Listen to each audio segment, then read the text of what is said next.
have to push. There it goes automatically. Thank you, Ms. Robson. Throughout our negotiations with the United States on a new trade and security relationship, the objectives of Canada's new government have been constant. First, to protect Canadian workers and their families. Second, to reinforce the competitiveness of Canadian businesses. And thirdly, to build the strongest economy in the G7. Our negotiations with the United States have been taking place as the U.S. has been in the process of fundamentally transforming all of its trading relationships. This new U.S. trade policy has several motivations: to raise tariff revenues, to protect strategic industries, to encourage foreign investment in the United States, and to change trade and non-trade policy in U.S. partners. And to these ends, the United States has announced a series of trade actions. Those began near the start of this year with the so-called IEEPA tariffs against Canada and Mexico based on U.S. concerns about the border and fentanyl trafficking. Those were quickly followed by reciprocal tariffs on every U.S. trade partner and very high sectoral tariffs applied globally on strategic industries, including steel, aluminum, autos, and copper. The United States has also imposed substantial trade actions on the Canadian lumber industry. Now, in recent weeks, the United States has agreed a series of trade deals with a variety of countries. And these deals have several aspects in common. First, baseline tariffs that cover a broad range of goods and services that are substantially higher than those U.S. tariffs that existed before. In fact, the average U.S. tariff rate on the world has jumped from just over 2% at the end of last year to almost 16%, 8 times higher, 16% currently. Those trade deals with other countries also have limited or no relief from those sectoral tariffs in those strategic industries such as steel and autos. They include substantial commitments by the U.S. trade partners for investments in the United States and significant unilateral trade liberalization measures by U.S. trade partners. As a result of these developments, the breadth and the depth of the changes in U.S. trade policy have become more fully apparent. Specifically, under the new U.S. approach, countries must now buy access to the world's largest economy through a combination of tariffs, investments, unilateral trade liberalization, and policy changes in their home markets. Now, as in previous trade disputes, Canada has implemented a series of retaliatory tariffs. Their objectives have been to protect Canadian workers and businesses and to incentivize a negotiated settlement with the United States. Few other countries followed suit. In a positive and very important development earlier this month, just a few weeks ago, the United States reaffirmed a core commitment to our free trade agreement, CUSMA, by reinforcing that those Canadian exports to the United States that are compliant with that agreement, that are compliant with CUSMA, will not be subject to U.S. IEEPA tariffs. Now, there's a lot of acronyms in that paragraph, so let me try to summarize what that actually means. As a result of that decision by the United States, the actual U.S. tariff rate on Canadian goods is 5.6%. Compare that to the 16% global average. That remains the lowest amongst all of the United States trading partners. And more than 85% of Canada-U.S. trade is now tariff-free. So let's be absolutely clear. Canada currently has the best trade deal with the United States. And while it's different from what we had before, it is still better than that of any other country. So as we work to address outstanding trade issues with the United States, it's important, it's vital. We do everything we can to preserve this unique advantage for Canadian workers, Canadian businesses. And doing so will require both building on a soon-to-be revised CUSMA, our free trade agreement with the U.S. and Mexico, as well as developing a new form of trade and security partnership with the United States. In this context, and consistent with Canada's commitment to CUSMA, I'm announcing today that the Canadian government will now match the United States by removing all of Canada's tariffs on U.S. goods specifically covered under CUSMA. Soyons clairs, le Canada a en ce moment le meilleur accord commercial avec les États-Unis. Oui, il est différent des accords du passé, mais il est déjà mieux que ce que les États-Unis ont conclu avec tout autre pays. Nous nous affirmons à régler les enjeux commerciaux en suspens avec les États-Unis et pendant ce temps, il est important de faire tout ce que nous pouvons pour préserver l'unique avantage que nous avons pour les travailleurs canadiens et leurs familles. Nous devrons donc nous appuyer sur l'ACM qui sera revu sous peu et nouer une nouvelle forme de partenariat de commerce et de sécurité. Dans ce contexte, et conformément à l'engagement du Canada à respecter l'ACM, j'annonce aujourd'hui que le gouvernement du Canada prendra des mesures équilibrantes à celles des États-Unis et éliminera tous les droits de douane canadiens sur les marchandises américaines qui sont visées par l'ACM. Cette décision entraînera en vigueur le 1er septembre 2025. This decision will take effect, September 1st of this year. So in short, the situation we're in now is that Canada and the United States have reestablished free trade for the vast majority of our goods. Canada will retain our tariffs on steel, aluminum, and autos as we work intensively with the United States to resolve the issues there. Indeed, our focus is squarely on these strategic sectors and the future. The Canadian government will begin our preparations for the CUSMA review process that is due next year by launching new consultations starting next month to assess Canadian priorities in the new global trade environment. And in addition, following my conversation with the President of the United States yesterday, Canada and the United States will intensify our discussions to address current trade challenges in those strategic sectors and to seize major immediate opportunities for us both in trade, investment, and security. There are many such opportunities. Les États-Unis constituent l'économie la plus importante et la plus dynamique au monde. Et le Canada est l'un de ses plus importants partenaires commerciaux. Le Canada est le deuxième investisseur étranger en importance aux États-Unis et bon nombre de nos entreprises sont essentielles aux chaînes d'approvisionnement complexes qui stimulent la compétitivité américaine. Le Canada entreprend une transformation de ses capacités militaires de sécurité pour défendre les Canadiens et les Canadiens, des investissements qui créeront de nombreuses occasions d'établir de nouveaux partenariats en matière de défense et de sécurité. As we develop our new trade relationship with the United States, Canada will continue to take all measures necessary to support Canadian workers, our businesses, and our consumers.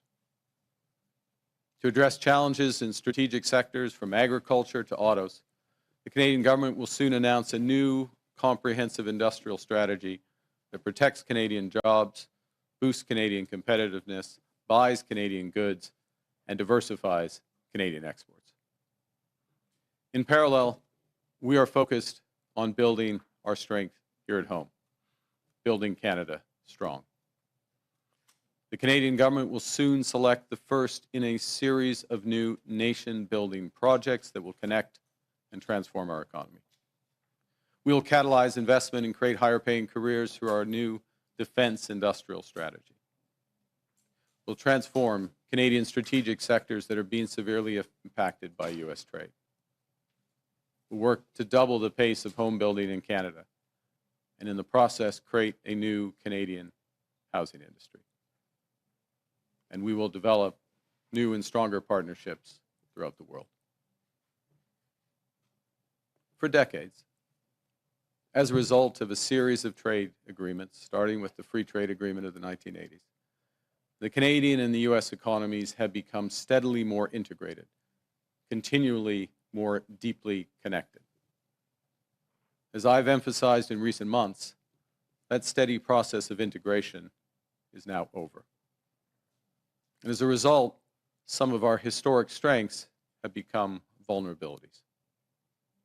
We can and must adapt to this new reality. That means concentrating on trade, investment, and security partnerships that preserve our sovereignty. And it means striking new trade deals that are robust to different economic circumstances, different governments, because of the mutual benefits to both countries. In all these ways, Canada will move from reliance to resilience, building our strength at home, developing new markets abroad, creating new opportunities for Canadian workers and businesses as we build the strongest economy in the G7. And with that, I look forward to your questions. Thank you. Thank you, Prime Minister. We will go to the room for one question and one answer. We will have 20 minutes for questions. We'll start with Valérie Gamache from Radio-Canada. Bonjour, Monsieur le Premier ministre. Bon vendredi après-midi. On comprend que depuis le début de l'été, vous avez fait plusieurs concessions. Il y a eu la taxe numérique, il y a eu le 5 % la cible de l'OTAN qui a été haussée. Aujourd'hui, il y a ces tarifs qui sont abandonnés. Avez-vous des garanties de l'administration américaine qu'avec ces concessions-là, on pourra en venir à une entente cet automne, par exemple, dans un délai raisonnable? Merci pour votre question. OK. En ce qui concerne le temps, on verra. Mais ce qui est clair est que les États-Unis nous accordent le meilleur accord commercial du monde avec les États-Unis. C'est-à-dire plus de 85 % de nos exportations aux États-Unis sont dans l'état de libre-échange. Ce qui est important maintenant, c'est le secteur stratégique. Et maintenant, aujourd'hui, le gouvernement du Canada harmonise avec les États-Unis en ce qui concerne ce montant des exportations, des importations au Canada. Et ça, c'est une base officielle, avec une décision officielle du président des États-Unis il y a 2 semaines. Deuxième point, c'est le moment de cibler nos efforts dans le secteur stratégique, l'acier, l'aluminium, les autos, le bois d'œuvre.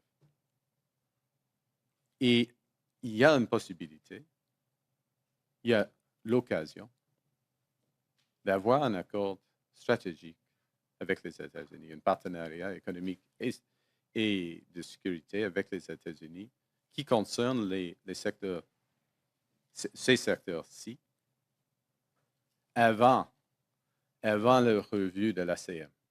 Parce que la revue de l'ACM va prendre 6 mois, peut-être 12 mois, peut-être 18 mois, on verra. Et c'est le moment de régler la situation avec les secteurs stratégiques. Merci. Okay, je pensais qu'on avait juste ça. Et justement, pour l'acier, l'aluminium, ces secteurs clés, quel est le message que vous avez pour les gens de cette industrie aujourd'hui? Oui, aujourd'hui. Ouais. Aujourd'hui, on garde encore les tarifs dans ce secteur. Premier point. Deuxièmement, nous venons de mettre en œuvre des initiatives, par exemple pour le secteur de l'acier, la liquidité pour les entreprises, le capital afin de renforcer la compétitivité des entreprises canadiennes, les nouvelles programme d'approvisionnement pour l'acier canadien, des mesures pour les travailleurs dans le secteur de l'acier, par exemple. J'ai fait une annonce à Hamilton il y a 3 semaines. Et dans les prochaines, au début de septembre, nous allons dévoiler la stratégie de concurrence industrielle pour tous les secteurs qui sont affectés par la nouvelle situation tarifaire à l'échelle mondiale. Alors, nous soutenons maintenant et nous allons soutenir les ouvriers, les travailleurs, les entreprises dans ces secteurs. Ça, c'est clair. Kyle Duggan, the Canadian Press. Mr. Carney, thank you for taking our questions. Your critics are going to say that this is an elbows down approach, that you're backing down to Trump. What are you gaining by dropping these tariffs? So the first thing to say is, let's be clear. We have the best deal of anyone in the world right now. We have the lowest tariff rate on average, a little over 5.5% versus that 16% average for the world, and in many cases much higher. We have that confirmed in an executive order of the president a few weeks ago. It's important that we preserve that. It's important that we preserve that while we focus on 2 things: the strategic sectors, steel, aluminum, autos, lumber, and we focus on the upcoming review and likely changes to CUSMA. So we are matching something the Americans have done here first. Okay? And it's very significant. It's unique. We get the benefit. The second thing is, and I'll take your analogy. And I have played some hockey over the years. And there is a time in a game, in a big game, and this is a big game, when you go hard in the corners, your elbows up. The time in a game where you drop the gloves in the first period and you send a message. And we've done that pretty uniquely in the world. We happen to have the best deal with the Americans right now, I'd note. But there's also a time in a game where you want the puck, you want a stick handle, you want to pass, you want to put the puck in the net. And we're moving later into the game, and we're at that time in the game. And that's where the engagement is. Thank you. And the German government says that you're going to Berlin next week. Can you tell us why you're going to Europe and what you're hoping to accomplish there? I'm very much looking forward to meeting with the Chancellor, members of his cabinet, a number of German businesses next week, next Tuesday. And it's picking up on discussions that we have had since we first met in Rome and in April, subsequently at the G7 and along the way, about how we can deepen our economic and security partnership with Germany, how we can turn the opportunities that exist already under CETA, our free trade agreement with Europe, but also across broader areas, and how we work and develop those. So I have a broader delegation with the Minister of Natural Resources, for example, will be there. The Minister of Defense will be there. The Minister of Industry will come as well, because there's a broad range of areas from critical minerals to energy and defense and security where we are intensifying our discussions with Germany. Many opportunities. As I say, it started in the spring, moves with this meeting, and we have a good partnership. Canada has a good partnership with Germany. It's been built up over the years, but it can be much, much better. And I'm confident that with this Chancellor and the focus of our government, that it will be. Thank you. Mackenzie Gray, Global. Good morning, or good afternoon now, Prime Minister. You've dumped the digital services tax. You haven't responded to additional increases in tariffs from the Americans. Now you're removing counter tariffs here with no changes from the U.S. side in terms of how things are going. Why do you think appeasing Donald Trump in this trade war will work for Canada? Well, the first thing is we're matching what the United States has done, what the President has done. We have the best deal of any country with the United States right now. 85% of our trade is tariff-free. We are taking this step, which doesn't include the strategic sectors, but matches what they have done. It's in the spirit of CUSMA, our free trade agreement with the U.S. and Mexico, and it gives a good foundation to build on that. That's the first point. The second is that the President and I had a long conversation yesterday, and we see the opportunity to build on where our relationship already is. There's a host of areas for investment in both our economies, a host of areas on the security side that we can build on, and we intend to advance those discussions as rapidly as possible. So the foundation is very strong. The opportunity is great, and we want to focus on those opportunities both. And I want to emphasize this. I know it's a little complex, but there is a review of CUSMA coming, that free trade agreement. It's due to happen in the spring. Preparation should start now. We're starting our preparations. We're updating our preparations. I'm sure the other parties will soon as well. But we're not going to wait. We don't want to wait for that process for those strategic sectors. It goes back to the earlier question about, Madame's question about the workers and the businesses in steel and the most affected sectors. We're very focused on those right now, taking a number of measures to support them directly in Canada, including Buy Canada, diversification, other aspects.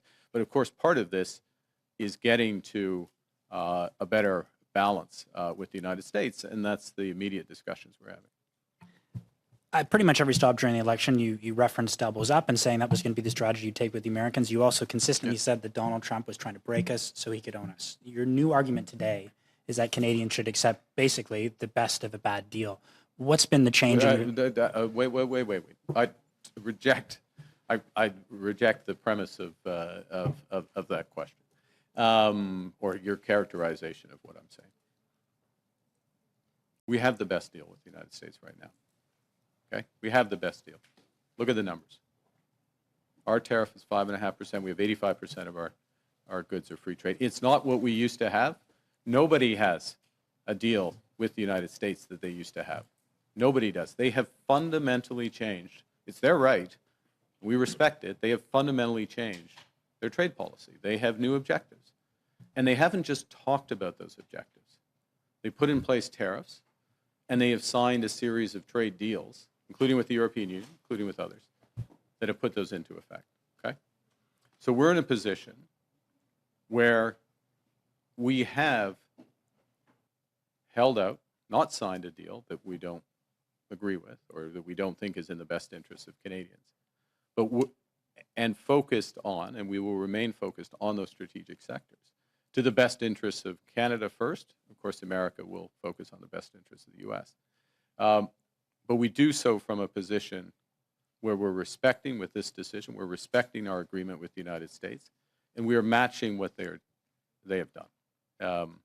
That puts us in a good position for the next phase of these negotiations.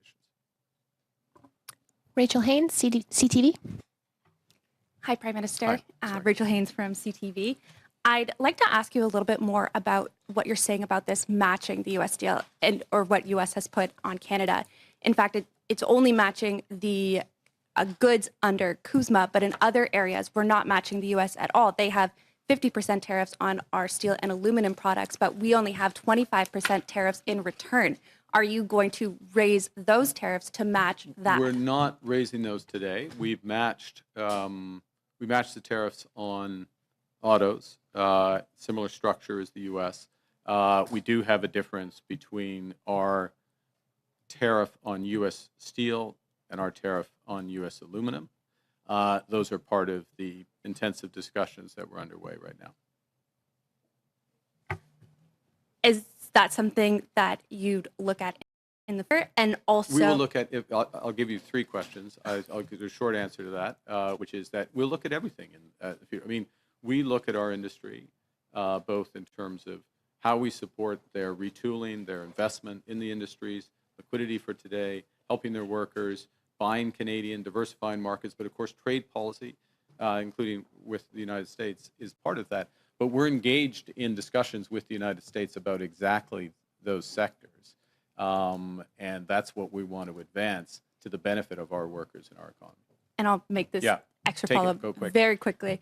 You're talking about this putting us in a good position in the next phase, presumably the CUSMA negotiations. But as other people have pointed out, we've already folded on the digital services tax. We're taking away these counter tariffs. How is this a position of strength going into those negotiations? We're in a position. First off, I'm in the negotiations, so I have a sense of how the negotiations are. This puts us, and directly the conversation the President and I had yesterday, is that we'll be following up in short order, he and I, on the progress on our discussions. So the teams are engaged, they're re-engaging on this. This helps accelerate that. Look, but it's a negotiation. But there's no guarantees in these things. But the basis of this is we're matching what the United States has done. Okay, we're matching what the United States has done. We're putting ourselves in a position which is consistent with CUSMA, right? And that both clears away an issue with the U.S. The longer it goes on where we're not matching what the U.S. has done. And the U.S., the carve-out, what they call the USMCA carve-out, but it effectively is this free trade for 85%. They just made that official. 2 weeks ago, they just made that official with the executive order. So we're responding to that. It's obviously, in our judgment, the right thing to do so we can focus in on those strategic sectors exclusively and also be consistent with CUSMA, where there is going to be, CUSMA in a very different trade environment is going to look different. And what we need to do is to make sure we're focusing in areas that where the mutual benefits are very clear. So in other words, the arrangements in strategic sectors are mutually reinforcing. They're mutual benefits. So the agreement supports it, but the economics drives it. And that's the way we move forward. Thank you. So we have time for two more questions. One will be English, one will be French. We'll start with Olivia Stefanovich from CBC. Do you have any assurances from the Americans that this will kickstart negotiations? Did President Trump specifically say that in his conversation with you? Yes. And what do you say to premiers who have called for stronger retaliatory measures against the U.S.? Yeah, let me say something general, and then I'll be more specific, which is that I want to salute the premiers, and particularly those, some provinces are affected more than others because of the sectoral nature of these tariffs. And I want to salute those premiers for the collaborative way we've been able to work together and the focus on the workers and the businesses themselves. And there's a combination of support for the workers and businesses, such as we provided in the steel sector, liquidity, capital, by Canadian, at the federal level, at the provincial level, across, and working in collaboration, for example, in steel, with the province of Ontario. In the end, what we all want is to make sure for those strategic sectors that they get fair access to the U.S. market. And what we're doing, again, is matching what the U.S. is doing. That's fair. It's fair to match what they've done. And it puts us in a better position to focus in on exactly those sectors, work forward. So sometimes, to go back to the earlier question, yeah, you drop the gloves in the first period. When you're late in the game, dropping the gloves and taking the extra penalty might not be the best thing to do. And that's the situation we're in now. And our last question will come from Olivier Boisé from TVA. Bonjour, Monsieur le Premier ministre. Bonjour. Vous dites on a la meilleure entente du monde avec les États-Unis. Le Mexique a aussi l'ACUM. Eux ont eu un sursis de 90 jours pour les tarifs du 1er août. En quoi notre situation est meilleure que celle du Mexique? C'est une question du montant, premièrement. Et c'est le calcul du gouvernement du Mexique que le Mexique est dans le deuxième meilleur accord du monde. Oui, ils ont fait le calcul, nous sommes d'accord avec cela. C'est la raison et quel est le montant des exportations qui accorde avec l'ASEAN. C'est plus grand ici au Canada, c'est plus de 97% maintenant au Canada. En effet, c'est toutes nos exportations sont d'accord, sont d'accord avec l'ASEAN, sauf dans le secteur stratégique. Premier point. Deuxième point, oui, comme je viens de dire à Madame, nous recommençons les négociations. On va intensifier les négociations. Ça, c'est la conversation que j'ai eue avec le président hier. Hier, selon le compte-rendu avec le président de la situation en Ukraine, est-ce que vous avez discuté d'un rôle éventuel pour le Canada dans les garanties de sécurité qui ont été discutées lundi à Washington en votre absence? Puis si oui, quel pourrait être le rôle du Canada? OK, c'est une bonne question. C'est une question très délicate et c'est une question fluide. Premier point. Deuxièmement, j'ai eu des conversations avec la coalition de la volonté, c'est-à-dire le Royaume-Uni, la France, l'Allemagne, l'Italie, le Canada et plusieurs d'autres, l'Australie et Nouvelle-Zélande, le Japon et puis des pays européens. Et nous avons fait de préparation avec cette coalition en ce qui concerne les garanties de sécurité. Notre chef de force canadien, elle participe dans toutes les discussions de la coalition de volonté, y compris les discussions avec les Américains. Alors, nous sommes en train de, c'est délicat, nous sommes en train de développer l'aspect tangible des garanties de sécurité. Mais ce qui est clair, on commence avec des forces armées ukrainiennes robustes. Il faut être robuste, l'armée ukrainienne. Mais il faut avoir des garanties sur la terre, dans l'air et sur la mer. Oui. Et quel sera le rôle du Canada et puis d'autres pays, et avec une backstop, en effet, avec les États-Unis. Ça, c'est la question, mais j'ai eu des conversations, oui, y compris avec Monsieur le Président Trump pendant les dernières semaines. On fait de progrès. On a, point final, si je peux, il y a une occasion maintenant d'arrêter ce guerre horrible, injustifiée, illégale, causée absolument par M. Poutine. Et les garanties de sécurité, c'est un aspect essentiel afin d'avoir de la paix. Mais on verra. Et le rôle des États-Unis est primordial. Le rôle du Canada sera important. Okay. Merci. Just the last bit or the... okay. I'll try and be quicker, which is that we are participating through the Coalition of the Willing, which is this broader group, 30 countries, France, the UK, Germany, Italy, Canada, Australia at the core. Okay.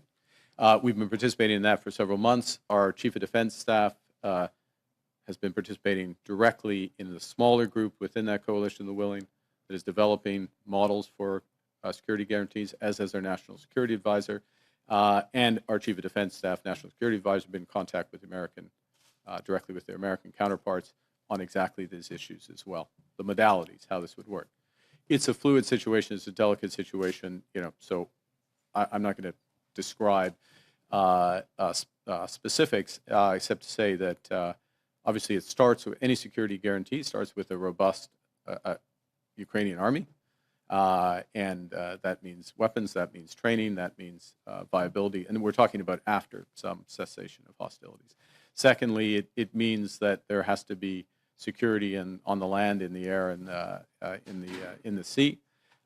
There's a role potential for the members of the coalition to provide support for all of those elements. We'll see what role Canada might play within that, within a broader group. And of course, there's an essential role of the United States as a backstop to whatever's provided through the coalition willing by the Ukrainians. As well, I finished by saying that the actions of the United States are fundamental, they're essential. The actions of the President have created an opportunity for peace and the end of hostilities in this senseless war, this unjustified war, this war entirely caused by Putin's aggression. And security guarantees are one element of that. I